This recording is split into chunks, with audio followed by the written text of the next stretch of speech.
بسم اللہ الرحمن الرحیم۔ پریشان ہونا انسان کے انسان ہونے کی دلیل ہے، لیکن پریشان رہنا انسان کا اللہ پر یقین نہ ہونے کی دلیل ہے۔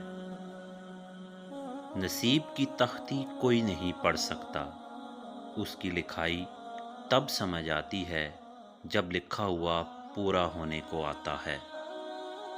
اخلاق ایک دکان ہے اور زبان اس کا تالا ہے۔ تالا کھلتا ہے تو معلوم ہوتا ہے کہ دکان سونے کی ہے یا کوئلے کی۔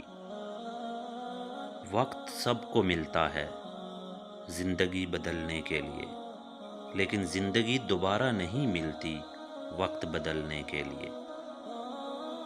خاموش انسان خاموش پانی کی طرح گہرے ہوتے ہیں۔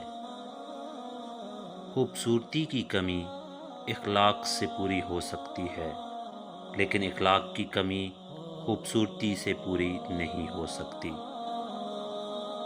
ہمارے دلوں میں کیا ہے یہ ہم اپنے الفاظ اور اعمال سے ظاہر کرتے ہیں۔ حضور اکرم صلی اللہ علیہ وآلہ وسلم نے فرمایا، جو شخص چاہتا ہے کہ جنت میں اس کا گھر میرے گھر کے قریب ہو تو وہ یہ کام کرے، اپنے اخلاق اچھے کرے، اپنی بیوی کے ساتھ سلوک اچھا کرے۔ نماز مٹی سے بنے انسان کو سونا بنا دیتی ہے۔ بوجھ اٹھانے والا کسی پر بوجھ بننا پسند نہیں کرتا۔